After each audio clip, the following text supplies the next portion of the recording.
UP में mob lynching के मामले में सुप्रीम कोर्ट के सुनवाई से इनकार सामने आया है। जमीतुल माहिन की अर्जी को खारिज कर दिया गया है। जमीतुल माहिन ने सुप्रीम कोर्ट में अर्जी दायर की थी।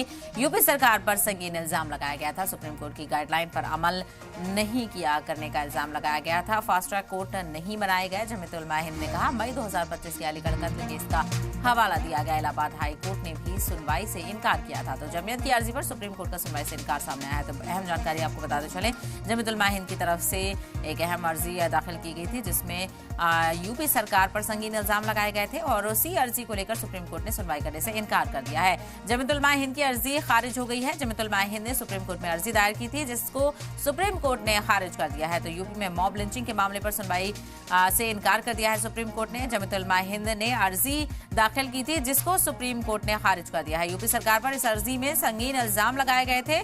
सुप्रीम कोर्ट की गाइडलाइंस पर अमल नहीं करने का इल्जाम लगाया गया था कि यूपी सरकार मॉब लिंचिंग को लेकर जो सुप्रीम कोर्ट की गाइडलाइन है उन पर अमल नहीं कर रही है। फास्ट ट्रैक कोर्ट नहीं बनाए गए हैं जो कि सुप्रीम कोर्ट की तरफ से हुक्म दिया गया था। इसको लेकर भी जमीतुल माहिन ने अपनी अर्जी में जिक्र किया है। मई 2025 के अलीगढ़ कत्ल केस का हवाला दिया गया। इलाहाबाद हाई कोर्ट ने भी सुनवाई से इनकार कर दिया था। तो जमीयत की अर्जी पर सुप्रीम कोर्ट से बड़ा झटका लगा। सुप्रीम कोर्ट ने सुनवाई करने से इनकार कर दिया। सुप्रीम कोर्ट ने जमीतुल माहिन की अर्जी को खारिज कर दिया है। तो और भी जानकारी इसको लेकर हासिल करेंगे, लेकिन फिलहाल आपको बताते चले जमीतुल माहिन की अर्जी को खारिज कर दिया गया है। सुप्रीम कोर्ट ने यूपी में मॉब लिंचिंग से जुड़ी अर्जी को सुनवाई से इनकार कर दिया है। तो जमीतुल माहिन की तरफ से अर्जी दाखिल की गई थी सुप्रीम कोर्ट में जिसमें यूपी सरकार पर संगीन इल्जाम लगाया गया था। इसी को लेकर ज्यादा जानकारी हासिल करते हैं। हमारे नुमाइंदे अरविंद सिंह इस वक्त हमारे साथ जुड़ गए हैं। अरविंद, जमीतुल माहिन को बड़ा झटका लगा है। मॉब लिंचिंग से जुड़े यूपी सरकार को लेकर जो अर्जी दाखिल की गई थी, सुप्रीम कोर्ट ने क्या कहते हुए खारिज किया?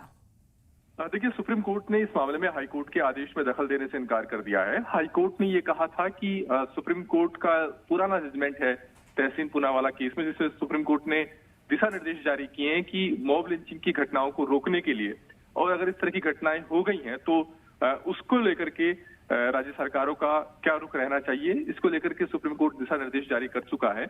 इस याचिका में एक आरोप लगाया गया था कि राज्य सरकार इन दिशा निर्देशों पर सख्ती से अमल नहीं कर रही है। अलीगढ़ में मई में जो मीट कारोबारियों की हत्या हुई थी उस घटना का हवाला दिया गया था और कहा गया था कि सुप्रीम कोर्ट के निर्देश के मुताबिक इस तरह के मामलों की सुनवाई के लिए फास्ट ट्रैक कोर्ट का गठन होना चाहिए, लेकिन राज्य सरकार ने ऐसा किया नहीं है। लेकिन हाईकोर्ट ने भी इस अर्जी को ये कहते हुए खारिज कर दिया था कि अगर सुप्रीम कोर्ट के निर्देशों पर अमल नहीं कर रही राज्य सरकार तो पहले सरकार के पास याचिकाकर्ताओं को जाना चाहिए। आज भी सुप्रीम कोर्ट ने ये कहा कि हाईकोर्ट के आदेश के मुताबिक पहले इस मामले में याचिकाकर्ताओं को सरकार के पास आवेदन देना चाहिए। अगर सरकार नहीं सुनती है, तो सरकार कोई कदम नहीं उठाती, तो ऐसी सूरत में वो फिर से कोर्ट आ सकते हैं।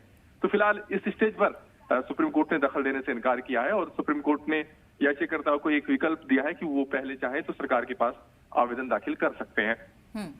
बिल्कुल, यानी सुप्रीम कोर्ट ने खुले तौर पर इनकार कर दिया है। तो अभी क्या जमीतुल माहिन की तरफ के जो नुमाइंदे हैं और वकील हैं उनकी तरफ से कोई रिएक्शन सामने आया? अगला कदम क्या होगा? चलिए, बहुत शुक्रिया इस हवाले से जानकारी फराहम करने के लिए। तो ऐसे में देखना बेहद अहम होगा जमीतुल माहिन का अगला कदम क्या होगा।